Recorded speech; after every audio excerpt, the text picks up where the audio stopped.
NBA all-time leading scorer, 4 na kampeonato, 4 na season MVP at 4 na finals MVP awards, 3 All-Star MVP awards at 2 Olympic gold medals. Isang mabuting ama, isang mapagmahal na asawa, isang hari na bumuo ng kanyang imperyo sa loob at labas ng basketball court. Ngunit bago pa man nakilala ng buong mundo si LeBron James, ang di alam ng karamihan na ang buhay pagkabata niya ay hindi naging madali dahil hindi man lang niya nakita ang kanyang ama at umabot pa sa puntong halos wala na siyang makain at wala pang matirhan. Panoorin ang literal na zero to hero story ng tinaguriang The Chosen One mula sa pagiging kapos sa buhay papunta sa rurok ng tagumpay.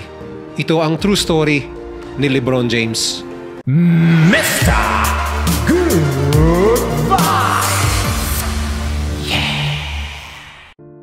Ipinanganak noong December 30, 1984. Si LeBron Raymond James ay lumaking salat, walang maayos sa pagkain at walang permanenteng tirahan. Para makaraos araw-araw, ang kanyang ina na si Gloria Marie James ay kinailangang dumiskarte sa iba't ibang klaseng trabaho. Ngunit kahit na anong diskarte at sipag man ang gawin niya, tila mailap ang buenas sa pamilyang James noong una. Lumaki si James sa Akron, Ohio. Ang Akron ang 5th largest city sa state ng Ohio sa US. Bagamat tinaguri ang City of Inventions ang naturang lugar, nababalot ito ng kabi-kabilang banta ng kriminalidad. Sa katunayan, ang Akron ang 94th most dangerous city sa buong United States. Ang ama ni LeBron na si Anthony McClelland ay missing in action sa kanyang buong buhay. Kinailangan buhayin ni Gloria mag-isa si LeBron mula nung isinilang niya ito. Naging magjowa ang kanyang ina na si Gloria James at si Anthony McClelland noong mga teenager pa lang ang mga ito. At sa edad na 16 anyos, nabuntis si Gloria at ipinanganak si LeBron. Ngunit imbis na suportahan si Gloria, ay biglang nag-no-show si Anthony McClelland. Kaya si Gloria ay nanirahan na lang sa kanyang ina, lola at 2 kapatid.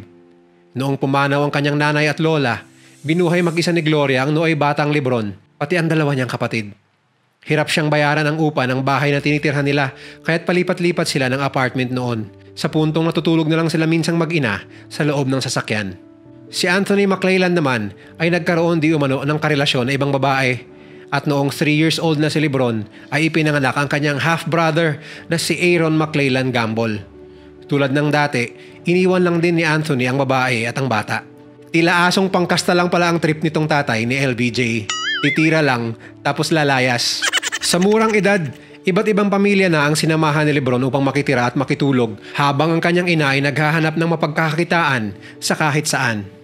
Dahil sa kondisyong ito, hindi nakakapasok si LeBron sa eskwelahan. Sa katunayan, may kabuuan itong record na 80 absences sa kanilang school calendar days. Ito marahil ang unang record na naitala ni James sa buhay niya, bago pa man niya pinataob ang mga basketball records sa NBA. Pero tila malakas ang guardian angel nitong si LeBron. Nung siya ay 8 years old at naglalaro para sa Southside Rangers youth football team, nakilala niya ang teammate na si Frankie Walker. Nung nalaman ni Frankie ang kalagayan ni LeBron at ng kanyang ina, sinabi niya ito agad sa kanilang coach at ama na si Frank Walker Sr. At isang desisyon ang magpapabago sa buhay ng batang LeBron James. Ito marahil ang pinakamahalagang offer sa talambuhay niya. At yun ay ang tumuloy panandalian sa pamilya upang makapag-concentrate ang nanay ni LeBron sa paghahanap ng mas stable na trabaho. Ang pamilya Walker ay may kaya sa buhay noon at mabait sa pamilyang James. Kaya naman noong nagpaalam ang batang LeBron sa kanyang ina, kahit nalabag ito sa kanyang kalooban, pinayagan niya ang kanyang anak na makitira sa ibang bahay, alang-alang sa pangarap at kinabukasan nito. At hindi nagkamali ang desisyon ng ina, pamilya Walker at ng batang LeBron. Isang literal na crossover move ang nangyari sa buhay ni LeBron. Mula sa pagkakasadlak sa hirap, naging stable na ang kanyang pamumuhay. Hindi niya na kailangang problemahin kung saan siya kakain, makikituloy o matutulog. Kaya mula sa pagiging absent palagi, nakumpleto na nito ang kanyang attendance sa sumunod na taon at nakakuha ng B- na marka nung siya ay grade 5 pa lamang. Kasabay ng bago niyang buhay ay ang bago niya ring hilig, ang paglalaro ng basketball. Kinalaunan siya ay naglaro para sa Northeast Ohio Shooting Stars sa AAU o Amateur Athletic Union Basketball. Kasabay ng pag-improve ng skills ng batang LeBron sa court ay ang pag-improve din ng buhay ng kanyang ina. Kaya minarapat ng ina na kuhanin muli si LeBron at mamuhay na magkasama sa isang apartment sa Ohio. Mula sa puntong ito, tila gumaganda na ang buhay ni LeBron. Bata pa lang, nakitaan na ng extraordinaryong talento si LeBron. Sa katunayan, siya ay dumadakdak na noong siya ay nasa 8th grade pa lamang. Pagsampa ng high school bilang freshman sa St. Vincent St. Mary High School, ang 6'2" lang noon na si LeBron James ay nag-a-average ng 21 points at 6 rebounds per game. Dahil sa ipinamalas na presensya sa court, ang Noy Totoy at bagitong LeBron ay nagdala sa kanyang koponan ng 27-0 standing at state championship. Nakagawa agad ng ingay si LeBron bilang freshman, bagamat sa partikular na performance, marami pa rin nagsasabi noon na swerte lamang ito. One time, big time kumbaga. Ngunit pinangangan niya ang mga kritiko dahil nung sumunod na season sa average sa 25.2 points per game, 7.2 rebounds, 5.8 assists at 3.8 steals. Nasungkit muli ng St. Vincent St. Mary High School ang kampeonato sa standing na 26-1. At dahil sa pangunguna sa koponan para mag back-to-back champs, pinangalanan si LeBron bilang Ohio Mr. Basketball at USA Today All-USA First Team bilang sophomore student lamang. Tila to the moon na ang buhay ni LeBron sa puntong ito. Noong 2002, siya ang pinakatanyag na high school player sa buong United States sa kabi-kabilang parangal at publicities na kanyang nakuha at ang paglabas sa cover ng Sports Illustrated magazine sa edad na 18 years old lamang kasabay ang headline na The Chosen One. Bawat laro niya, jam-pack palagi ang mga gym ng mga taong gustong makita ang teenage phenom na mas mahusay pa sa ibang players na naglalaro sa NBA. Ngunit kasabay ng kanyang rise to fame ay isang malaking kontrobersya. Sa kanyang senior year sa high school, niregaluhan siya ng Hammer H2 ng kanyang ina sa kanyang 18th birthday. Dahil dito, inilunsad ng Ohio High School Athletic Association ang investigasyon dahil questionable kung saan kinuha ng nanay ni LeBron ang pambili ng mamahaling sasakyan. Nakasaad sa guidelines na hindi maaaring tumanggap ng mas mataas sa $100 ang isang amateur player bilang gift o reward. Matapos ang paglilitis, na-clear si James sa naturang violation dahil hindi naman raw ito galing sa agents o outside source. Galing naman daw ito sa mismong pamilya ni James na niloan pa ng kanyang nanay. Ngunit di nagtagal ay may isang kontrobersya na naman na hindi nalusutan si James. Tumanggap siya ng 2 vintage na jerseys na nagkakahalaga ng $845 mula sa isang clothing store kapalit ng pagpapapicture ni James sa naturang tindahan. Dahil dito, pinatawan ng 2-game suspension si James at inirule out ang isang panalo ng kanyang kupunan noong season na yun. Iyon ang unang official na talo ng The Fighting Irish na kanyang high school team.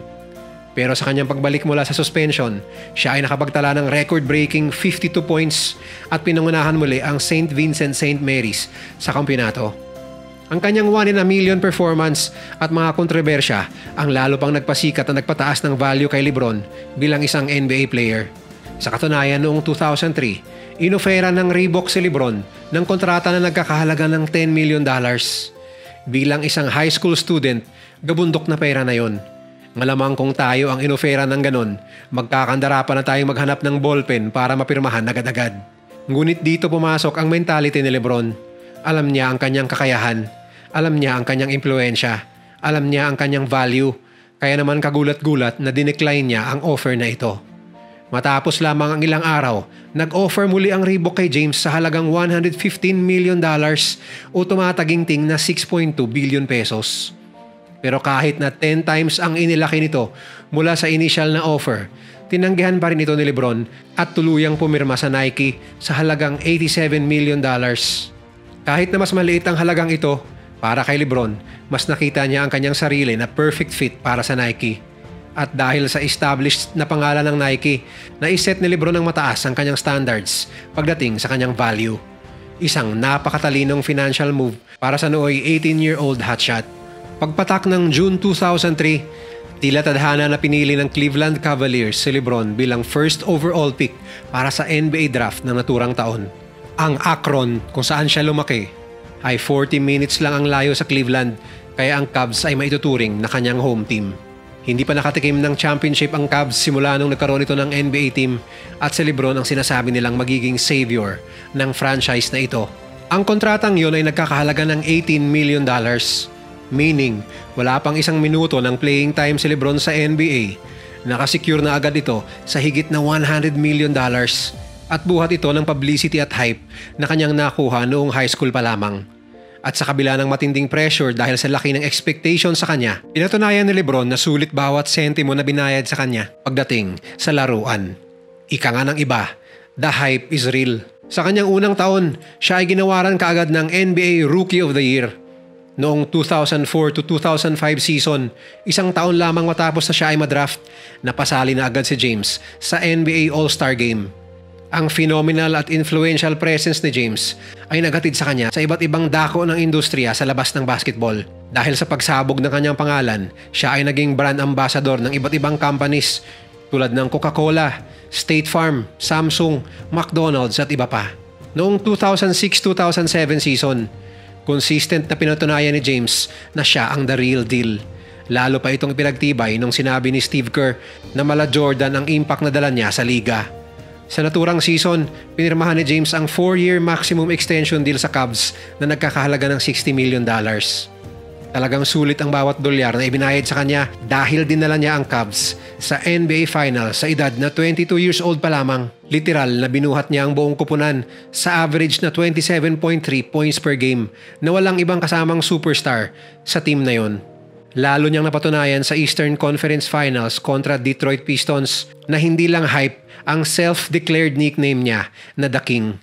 Sabi nga ni Chauncey Billups, kahit ilang double at triple teams na ang ginawa nila ay hindi umubra laban kay Lebron na kumana ng 48 points sa pivotal na Game 5 ng serye. Ngunit nag-iba naman ang ihip ng hangin pagdating sa NBA Finals dahil ang nooy prime na Tony Parker, Tim Duncan at Manu Ginobili ang kanyang nakabangga kung saan na-sweep sila sa naturang serye. Noong 2008-2009, pinatunayan ni James na hindi lang siya pang-opensa, kaya niya rin magdomina sa depensa. Siya ang nakatanggap ng second place sa NBA Defensive Player of the Year Award at nakuha ang kanyang first NBA All-Defensive Team inclusion dahil sa kanyang total na 93 blocks noong season na yon. Noong 2009-2010 playoff season, isang matinding doubt at hate ang sinalubong ni James mula sa kanyang mismong home crowd. Malakas ang buo na kanyang narinig nung natalo sila ng Boston Celtics sa series na yon at tuluyang hindi nakapunta ng semifinals para sa Eastern Conference. Ayon sa ibang fans, tila nagko-conserve daw si James ng enerhiya at hindi naglalaro ng maayos. Samot-saring emosyon ang naramdaman ni James. Galit, disappointment, frustration, pagod at lungkot. Isipin mo, ikaw na nga ang nagbuhat, ikaw pa nasisi. Dahil sa kanyang frustration sa Cleveland, nagpahayag si James na aanib sa Miami Heat sa sumunod na season. Pumirma si Lebron ng contract sa Miami Heat sa halagang $110 million. Dito, kasama niya ang NBA superstars na sina Dwayne Wade at Chris Bosh upang dalhin ng team sa multiple NBA championships. Dahil sa desisyon na ito ni Lebron na ineri pa ng live sa ESPN, tinuring siyang traidor ng ilan niyang diehard fans at tila naging villain pa nga sa naturang industriya sa puntong sinusunog pa ang jersey niya sa mga lansangan ng Cleveland. Ngunit para sa kanya, mas magaan ang kanyang responsibility at mas malaki ang tsansa niyang manalo ng kampeonato dala ng better at improved teammates. At tila totoo ang pahayag na ito ni LeBron James dahil ang Miami Heat sa pangunguna ng Big Three na sina Bosh, Wade at si James ay nagdomina sa buong conference hanggang sa matalo sila ng Dallas Mavericks sa NBA Finals. Kahit nasabi ng ilang fans na karma at deserve daw matalo ni James, hindi niya yon ininda. Sa katunayan, ginawa niya pa itong gasolina. Ang taong 2011 hanggang 2014 ay naging career-defining years ni LeBron sa NBA. Bukod sa pagkapanalo bilang MVP ng liga sa pang-apat na beses, back-to-back NBA championships ang kanyang naipanalo sa ilalim ng bandera ng Miami Heat. Dito, napatunayan niya at naisemento ang kanyang pangalan bilang isa sa mga pinakamagagaling na players na naglaro sa NBA. Dahil dito, umugong ang request ng Miami Heat fans na makakuha ng three-peat ang kupunan. Ngunit sila ay tinalo ng Spurs sa Game 5 ng 2014 NBA Finals sa standing na 4-1. Dito ay nakatanggap na naman siya ng matinding scrutiny sa pagiging talunan. Noong June 2014, in-announce ni LeBron na gusto niyang bumalik sa kanyang hometown sa team kung saan nagumpisa ang kanyang mayabong na karera, ang Cleveland Cavaliers. At dahil sa statement na yon, tila bumaliktad ang mga dating haters niya at well-received ang kanyang pagbabalik sa Cavs. Sa pagkakataong ito ay kasama na niya ang mga hotshots noon na sina Kevin Love at Kyrie Irving para sa tsansang ibigay sa Cleveland ang unang kampeonato nito mula 1964. Noong 2015 finals, bigo ang Cavs na makuha ang mailap na championship kontra Curry at Golden State Warriors.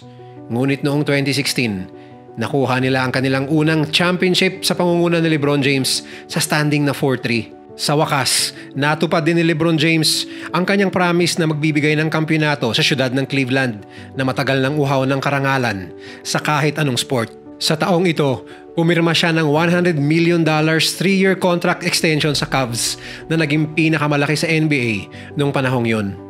Kung tutuusin, sold na si LeBron sa kanyang kinikita.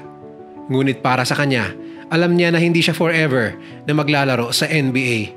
Kaya kabi-kabilang investments at negosyo ang kanyang pinasok upang halos triplehin ang kanyang kinikita sa pagbabasketball. Isa na rito ang pagbili niya ng shares sa Liverpool Football Club sa halagang $6.5 million.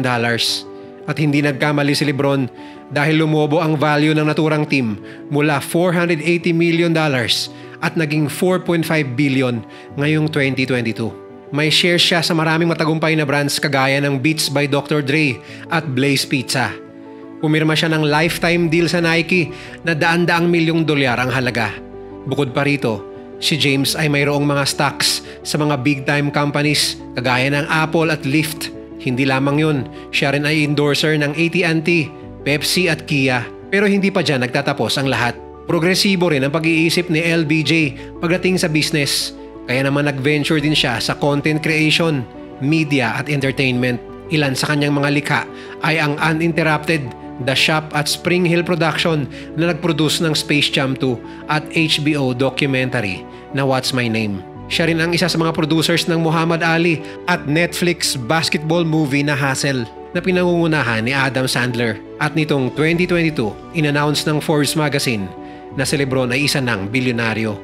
Ang kauna-unahang active NBA player na naging billionaire. Sa ngayon, sa edad na 38 years old, si LeBron ay naglalaro sa ilalim ng bandera ng Los Angeles Lakers kung saan nakakuha pa siya ng isang kampyonato noong 2020. Imbis na humina, lalo pang nag-improve at nag-evolve ang estilo ng laro ni LeBron upang umayon sa modern NBA game na mabilis at umuulan ng 3 points. Na-improve niya ang kanyang outside shooting at napanatili niyang malusog ang kanyang katawan. Kaya naman itong February 7 lamang, na-break ni LeBron ang record ni Kareem Abdul-Jabbar na sinasabi ng karamihan na imposibleng ma-break dahil namamayagpag ito ng halos 40 years. Ito ay ang NBA all-time scoring record. Nilampasan rin niya sina Magic Johnson at Steve Nash sa all-time NBA assist record at naging pang-apat na sa naturang listahan at kaisa-isang nasa top 5 na hindi naman point guard ang posisyon. Ang dating salat at walang permanenteng tirahan na batang taga-Akron, Ohio, ngayon ay isa ng basketball living legend, prominenteng businessman at isa sa greatest players sa ating henerasyon at maging sa kasaysayan ng NBA. Ang tanong, sapat na ba ang accomplishments ni LeBron James upang tawaging GOAT? Marahil hindi sang-ayon dito ang mga fans ni Michael Jordan at Kobe Bryant. Sa haba ng diskusyon na ito, mas maiging pag-usapan natin sa ibang video. Patunay ang kwento ng buhay ni LeBron James na ang iyong tagumpay ay madidikta sa kung paano ka didiskarte sa paghawak mo ng bola na ipinasa sa'yo. Marami dyan na inaaksaya ang pagkakataon. Puro dribble lang kaya nauubos ang oras. Kung gusto mong manalo sa buhay, shoot mo na agad pag may chance ka. Huwag ka nang mag-antay ng matagal at baka masupalpal ka pa ng kalaban.